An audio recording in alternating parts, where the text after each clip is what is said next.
ଆପଣଙ୍କ ଘରେ ବି ଦୁଇ ଦୁଇଟା ଶାଶୁ ତ ନିଶ୍ଚିତ ଥିବେ। ଆରେ ଆରେ ଶ୍ୱଶୁରଙ୍କ କ୍ୟାରେକ୍ଟର ଆଡକୁ ଯାଆନ୍ତୁନି। ଶ୍ୱଶୁର ଠିକ ଅଛନ୍ତି ମ, ଗୋଟେ ତ ହଉଛନ୍ତି ସ୍ୱାମୀଙ୍କ ମା ଶାଶୁ, ଆଉ ଗୋଟେ ଶାଶୁ ହଉଛନ୍ତି ସ୍ୱୟଂ ନିଜେ ସ୍ୱାମୀ, ସେ ବି କୋଉ ଶାଶୁଠୁ କମ ବଳିକି ନୁହଁ। ଆଜି ସକାଳୁ ସକାଳୁ ସ୍ୱାମୀ ଆସି ଫ୍ରିଜ ଖୋଲିକି ଦେଖିଥିଲେ, ଦେଖିଲା ବେଳକୁ ମୂଳା ଥୁଆ ହେଇଯାଇଛି। ଯେମିତି ମୂଳା ଥୁଆ ହେଇଛି ମୋ ପାଖକୁ ଆସିଲେ, କହିଲେ ଯେ ମୂଳା ଆଣିକି ମୁଁ 4-5 ଦିନ ହେଲାଣି ଥୋଇଛି, ସେଗୁଡାକର କଣ କିଛି କରିବାକୁ ହଉନି, ସବୁ ଜିନିଷ ତମେ ମାନେ ନଷ୍ଟ କରୁଛ, ତମେ ପଇସାର ମୂଲ୍ୟ ହିଁ ବୁଝୁନ।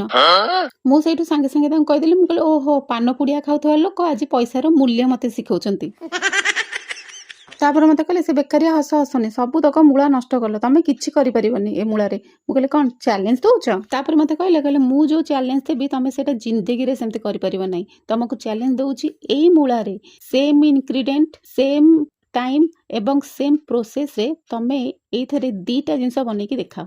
ତାପରେ ମୋ ମୁଣ୍ଡ ଗରମ ହେଇଗଲା, ମୁଁ କହିଲି 2ଟା ଜିନିଷ ତ ବନେଇ ପାରିବି, କିନ୍ତୁ ସେମ୍ ପ୍ରୋସେସରେ କେମିତି ବନେଇବି ନା ମୁଁ ଜାଣିନି, କେମିତି କ'ଣ ଆଇଡ଼ିଆ ଲଗେଇକି ବନେଇକି ଦେଖାଅ, ତାପରେ ମୁଁ ଜାଣିବି ତମେ ଗୋଟେ ଠିକ୍ ରୋଷେଇଆ ବୋଲି। ତାପରେ କ'ଣ, ଯେତେବେଳେ ନିଜ ରୋଷେଇ ଉପରକୁ ଚ୍ୟାଲେଞ୍ଜ ଆସିଯାଇଛି, ଚ୍ୟାଲେଞ୍ଜ ତ ଆକ୍ସେପ୍ଟ କରିବାକୁ ପଡ଼ିବ ନା ନାହିଁ, ଚ୍ୟାଲେଞ୍ଜକୁ ଗ୍ରହଣ କଲି, ଚାଲି ପଡ଼ିଲି ମୋ କାମରେ। ତାପରେ କ'ଣ, ଅରୁଆ ଚାଉଳର ଗୋଟେ ପିଠଉଟେ ମୁଁ ପ୍ରସ୍ତୁତ କରିନେଲି। ଏଇଟା ଆପଣ ଦେଖୁଥିବେ ମୂଳା ପତ୍ର, ତ ମୂଳା ପତ୍ରକୁ ମୁଁ ଭାବିଲି କ'ଣ କରିବି ତାକୁ ଟିକେ ନାକୁ ଫୋଲ୍ଡ କରିକି ଏମିତି ମୁଁ ଟିକେ ଡିପ୍ କରିଦେଲି, ଟିକେ ଡିପ୍ କରିକି ରଖିଲି। ମୁଁ କହିଲି ଏଇଥିରେ ଗୋଟେ ନାକୁ ବନେଇବା ଗୋଟେ ବହୁତ ବଢ଼ିଆ ଆଇଟମ୍ଟେ। ତାପରେ ସାଇଡ଼୍ କରି ରଖିଦେଲି। ଆଉ ଗୋଟେ ମୂଳା ପତ୍ର ଆଣିଲି, ମୂଳା ପତ୍ର ଯେତେବେଳେ ମୁଁ 2ଟା ଯାକ ଜଏଣ୍ଟ କଲି ନା, ହାତକୁ ଭାରି ଭଲ ଲାଗିଲା, ଟିକେ ମୋଟାଳିଆ ଲାଗିଲା, ଆଉ ସେଇଟା ଯେଉଁ ସିଙ୍ଗିଲ୍ ପିସ୍ଟା ଆପଣ ଦେଖୁଛନ୍ତି ନା, ସେଇଟା ଟିକେ ପତଳିଆ ଲାଗିଲା।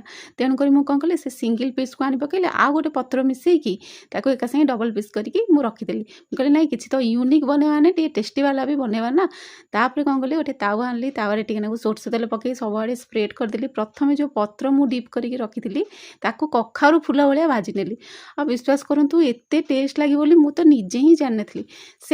ସେମ୍ ଜିନିଷ ହେଲା, ସେମ୍ ଇନଗ୍ରିଡିଏଣ୍ଟ ହେଲା, ସେମ୍ ତାୱାରେ ସେମ୍ ସମୟରେ ମୁଁ ମୂଳାର ପିଠଉ କରିବା ସହିତ ମୂଳା ପତ୍ରର ବି ପିଠଉ କରିଦେଲି। ଭାବିଲେ ମୁଁ କେତେ ଆଇଡ଼ିଆ ମୁଁ ପୁରା ଖର୍ଚ୍ଚ କରି ଗଲି। ତାପରେ କ'ଣ, ସ୍ୱାମୀଙ୍କୁ ଡାକିଦେଲି, ମୁଁ କହିଲି ଆସ ଦେଖିବ ନୂଆ ଜିନିଷଟେ ଗୋଟେ ଖାଅ, କେବେ ଖାଇନଥିଲ ନା, ମୂଳା ପତ୍ରର ପିଠଉ କେବେ ଖାଇଥିଲ, ଆଜି ଖାଅ ଦେଖିବ।